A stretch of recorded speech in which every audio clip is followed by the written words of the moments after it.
Alright, so we got some stuff to do on this big dog today. Literally just turned 30,000 miles on it this morning.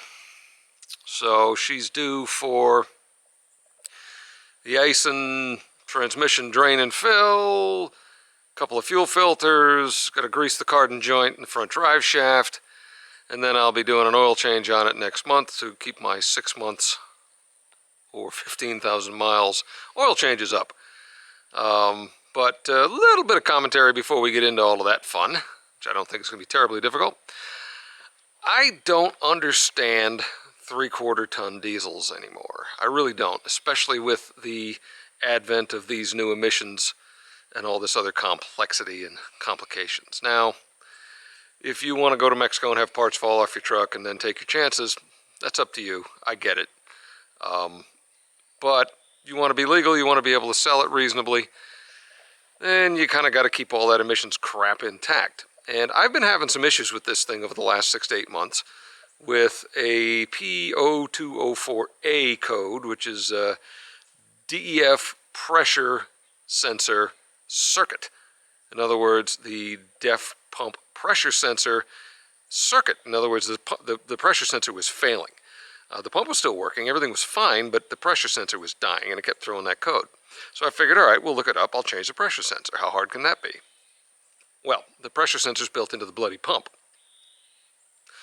So, when I bought this truck, just a little over 4 years ago, I had been towing our 10,000 pound travel trailer and all sorts of other crap with my wife's half-ton. And when it was loaded, I had weighed it, and I was just over gross combination weight, and I was a bit over gross vehicle weight for that truck. And I mean, it did okay, but I had to put an auxiliary engine oil cooler on it in order to keep that where I liked it. And you know, it was definitely, I was beating on it, let's be honest. That you set something up max load and you're beating on it.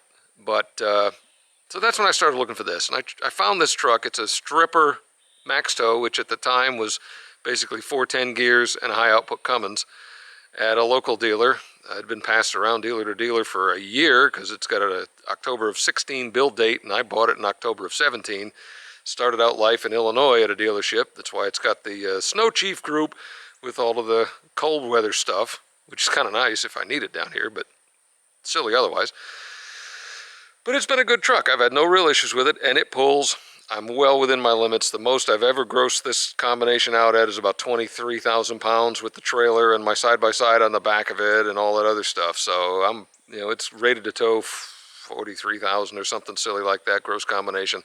So I'm well within the limits of what this thing can do. I have no issues with it at all. But, again, it was starting to throw those codes. And when I bought this, first vehicle in my life, I actually bought an extended warranty on it specifically for the emissions-related junk. Because I knew at some point this thing was going to have a fit, and it was going to be expensive. And my service advisor at the dealer I take it to for warranty, because the dealer I bought it from doesn't exist anymore, she does a great job and was able to get this job warrantied. So this job, which would have cost me $2,300 out of pocket to have them do it, cost me $100, and now we're back and legal and everything's running great again. No more stupid codes, and it's fine. But again, this is the warranty just paid for itself. So 3/4 ton diesels, I would never buy one. I don't care what you're doing. You're limited because the engine is so bloody heavy. You're limited to cargo carrying capacity. I think the trucks are limited to 10,000 gross. This one's 14.4. And so you don't have a lot of room in there to do a lot with a 3/4 ton diesel. Get the 6.4. Get a gas motor. You're not, if you're buying a diesel in a 3/4 ton, we shouldn't, be towing anything terribly heavy. I don't know why anybody would want that complication in a 3/4 ton truck. If you're really hauling stuff and that's all you do with it, fine, but you really ought to have a 1 ton to be able to handle it properly.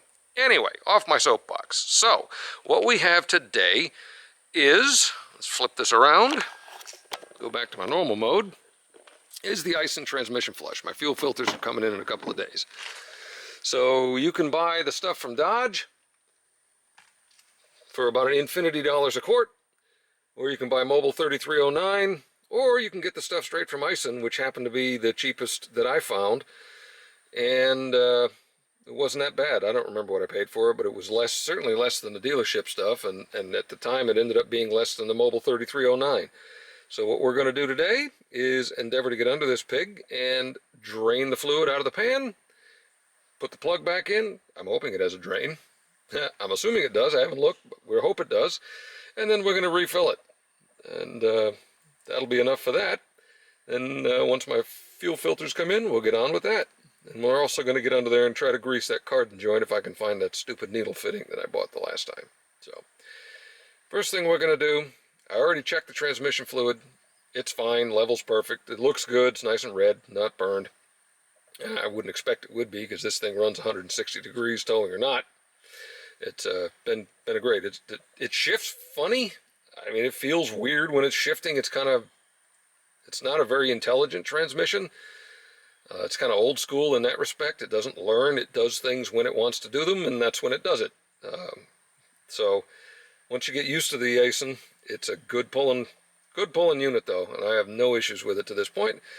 But we're going to do what we have to do for this. The other thing I'll say about the warranty and stuff like that is, because I knew this truck was going to be problematic, I have literally kept every single receipt for everything I've ever put into it. Every bottle of DEF, every oil change, everything, every fuel filter change is in this bag, along with my extended warranty notification paperwork, so that the service writer has something to fight with the warranty company over when I show up to have stuff fixed, because I've heard horror stories about people having DEF stuff refused because they swear, oh, you didn't put the right DEF in it, and well, DEF is 37% or so urea in distilled water. They're no different between any brand.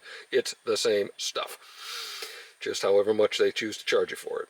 But so yeah, if you get diesel or something like that, you really want to keep all your receipts to prove that you've done everything you need to do if you're expecting that warranty to work for you. So now we're going to get under the truck, take a look, and see what it's going to take to drain this stuff. All right, so pan, drain, yay. Seems to be a 19, because I don't know why they never use 18, but we'll see how this works. Broke loose, pretty nice, not a lot of torque. Let's see if this is as disastrously messy as the oil drain is on this truck. Kind of wishing I would have got a gasket for it, but there we go. Doesn't smell burned. Looks pretty good. So we're just going to let that drain for a little bit and then see what we have to do. This is one of the simpler maintenances I think you can do on this truck, because it actually has a drain. Very nice.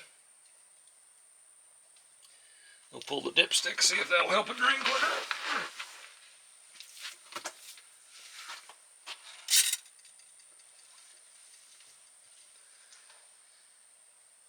Who knows?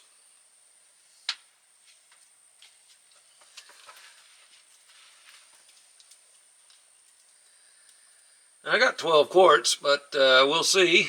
Hopefully it doesn't need more than that, or I may have to go to the dealer. We will see.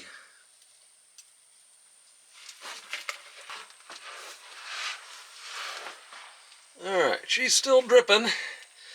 We're going to apply the old snap-on torquemeter.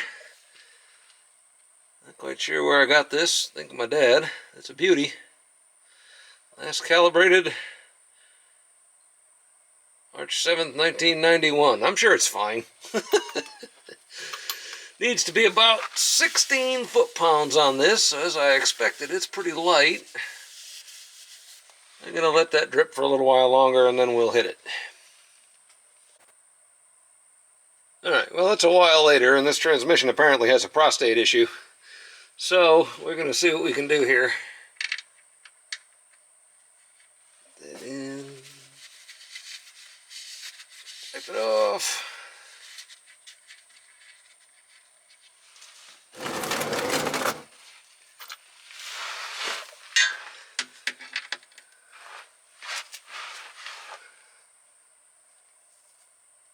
10,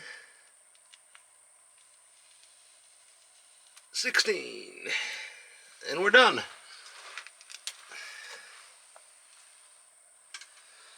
All right. Now we will move topside and add oil. The drain and fill quantity on this thing is supposed to be between 7 and 8 quarts, so I think I'm going to start with 6 and go from there. Stuff that came out doesn't look much different in color than this new stuff, so that's nice. Again, I haven't beat on it in the grand scheme of towing. So we're just going to add about 6 quarts and check the level. Alright, well the trans is down to 104. It's supposed to be at about 160 or so to check it. So we're going to take it out for a quick rip and see what we got. You see 30,051.6 big miles. Not bad in 4 years. Alright, well we're back. Everything seems fine. So we're going to go check the level. It's about as hot as it gets without towing, and it doesn't get any hotter than that when you're towing. So 159, 160 is it. Rattle, rattle, rattle. And having read the War and Peace style novel that's written on this dipstick, I know to check it idling in park, which is what we're going to do.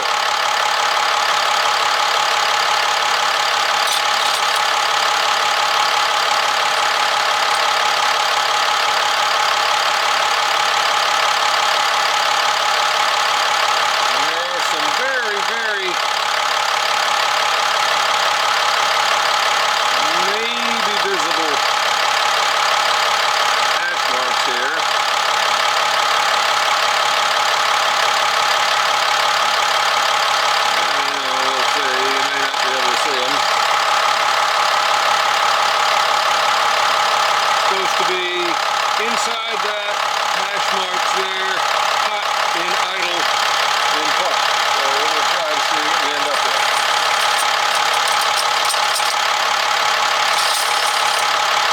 Oh.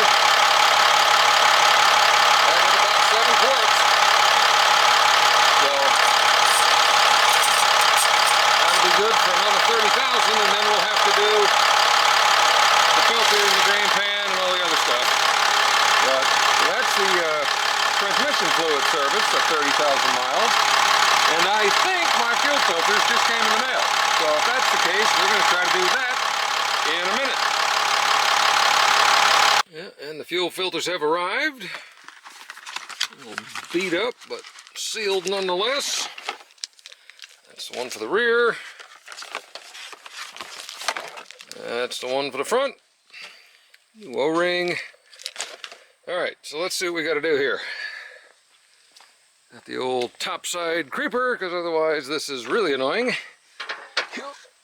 Yeah. Okay. That's the filter housing way down there. And I guess the first thing you should do is drain it, which I've got a... There it goes.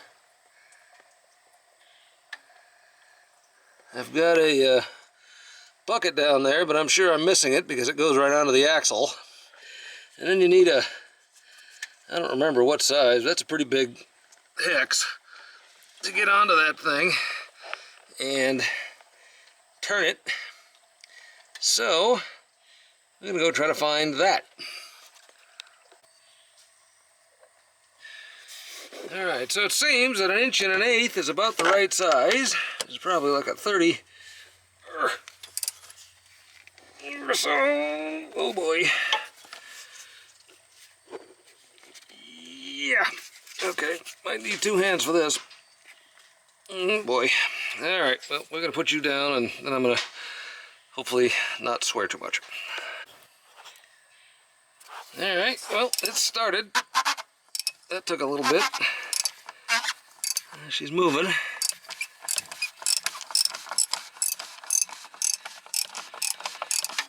I know I didn't over-torque that the last time. That is freaking snug.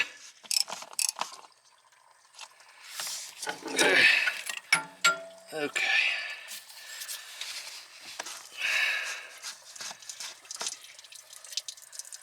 Now we're draining. That's probably going on the ground.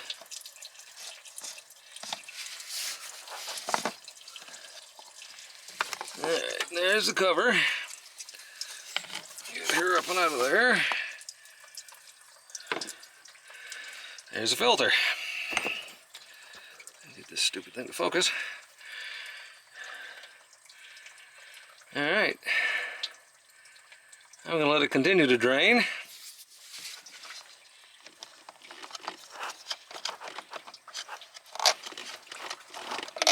There it is. Phew. There's no real good way to do this without making a mess. So, we're just going to let that drain. I think I'm going to go get a bag or something, a plastic bag to set down here. Maybe I can get this thing in it and not just pour diesel all over the wiring and junk down in this corner. So, back in a minute. Alright, well, we got a bag. Let's see what we got here. It's no good way to really get your arm in there much. Okay, come on. Gurgle, gurgle. Damn it. Come on. Guess I should have worn gloves for this one too. Come on. Alright. Okay. Alright, that was awful. What a mess. Okay. Well, filter is out. Still draining. Most of it's in the bucket. Not too terrible. I don't know that I recall that being ovoid, but it's 15,000 miles. So let's go get the new one, see what it looks like.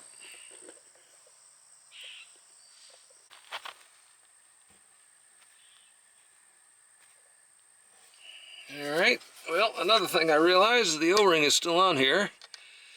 And I don't have a pick, because I'm a slob and don't know where I put them. But there it is. Get that out of there. And she was kind of whooped. Maybe I did over-torque it last time. So there she goes. Now we're going to go look at the other one. Yeah, a little different. It is oval. Says to put it back in by hand nicely, make sure it fits, because obviously it only goes, well, two ways. And then lubricate the O-ring up nice with engine oil. Put it around the top like I just took off, and snug that cap down with, it recommends 1 1/8 inch, so I guess that's right, to 22 or so foot-pounds. That's what we're about to do. Let's get that put in there. Crash. Okay, now let's close the drain while we're at it. No need to have that open. Okay. Alright, let's get this baby in there. Best we can without mucking it up completely. Come on. Come on.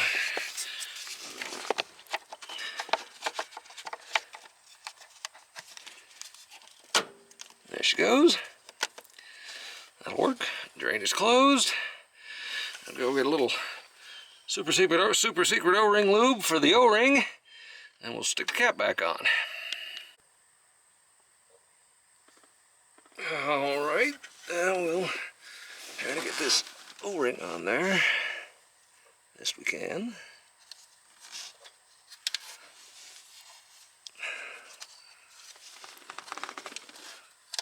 There it is. Feels good. Get the cap back down there. Try not to cross thread it.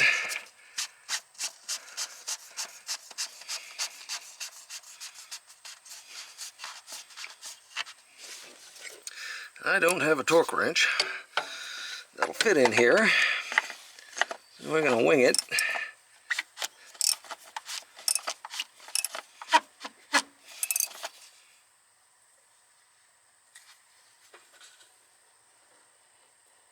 I'd say that's about it. Click. Okay. Now we're going to do the back. Alright, the rear one's got a little bit more access than the front, but it is right over the drive shaft, because of course it is. So we're going to crack the drain on this one, and oh god, make a mess.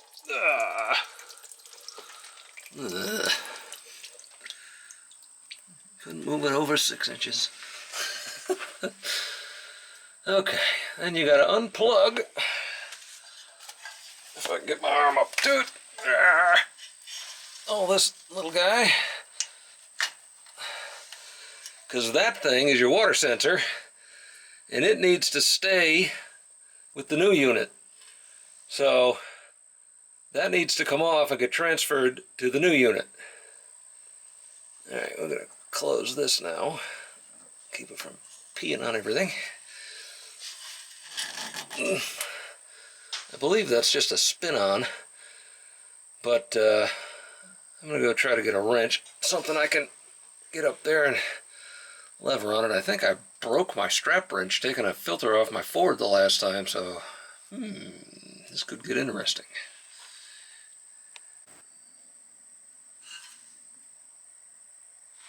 Okay, I did ruin my strap wrench, but I think it'll fit if I jam it on there. Come on, get on there.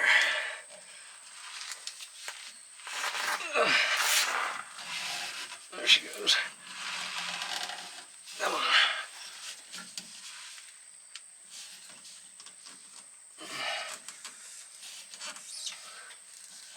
There it goes. Let's see how big of a mess I can make now. Let's see if any more wants to come out. Yep, of course. Whoopee.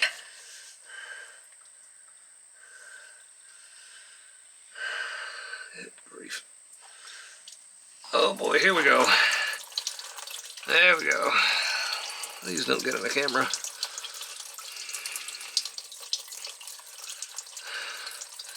Oh, and it's getting on the ground.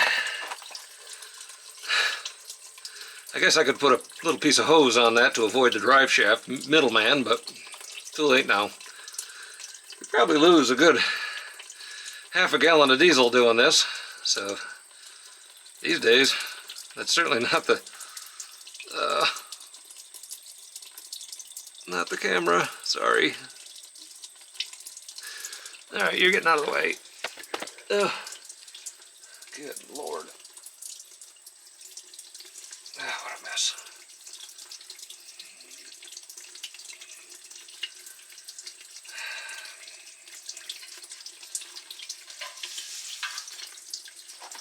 All right, we'll be back in a minute.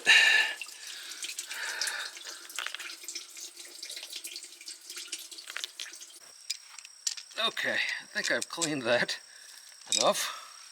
So once that is off, you gotta carefully unscrew the water sensor.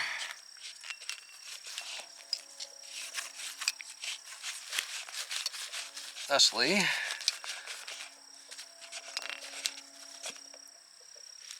That little guy, still full of diesel. Don't dump it. We'll go get the new one. Okay, all right, yeah, which does have a pair of O-rings, which kind of go in obvious spots. This one would go, yeah, my same crappy pick. Come on.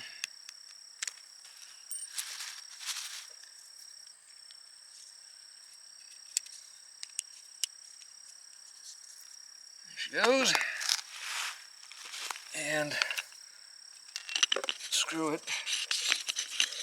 Cross thread it. Screw it back in there.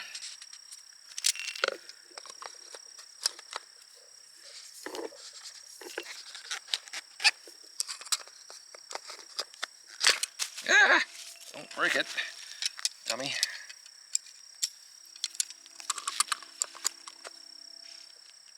Click. And then the oldie large one goes around the top. All right. Then you just lube that up a little bit, screw her back in place, make sure the old one came out, and it did, and you just dump diesel all over the place because you're an idiot. And that, plug this back in, make sure all the drains, and then we'll get back to the startup sequence. All right, well, I didn't get too much on the ground, but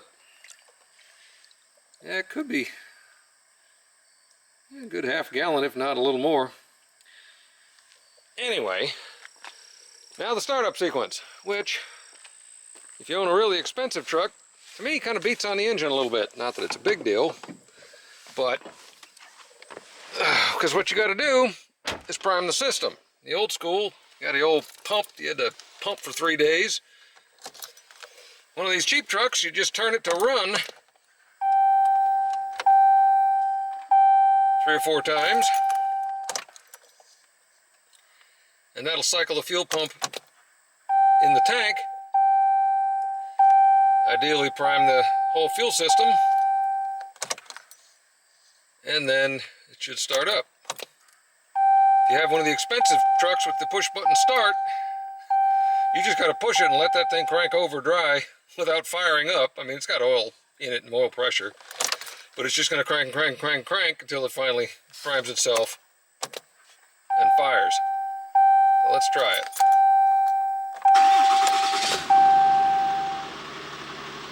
I think we got her. Now I just got to look for some leaks.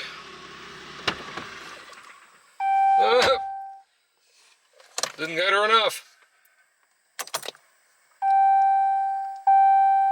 A few more primes.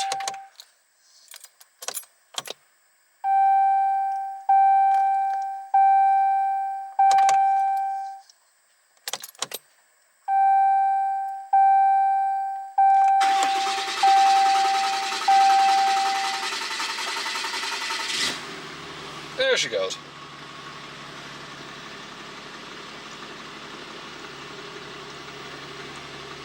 All right. She was really bled that time, but I think we got her this time. So now let's check for some leaks.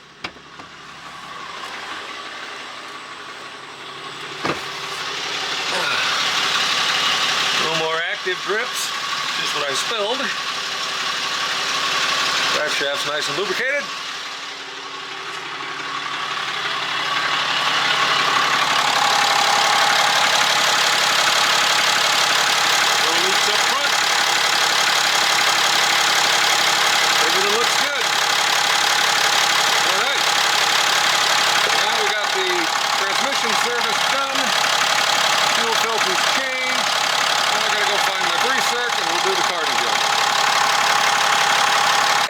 See if we can get this to work. All right. This is probably not going to be great because it's tight and the light's terrible. But in here is a little, there we go, maybe you see it, a little tiny hidden grease fitting right in there that you gotta stick with, get out of here, crap, fill it with gunk, stick with a needle point like that, and then once it goes in there,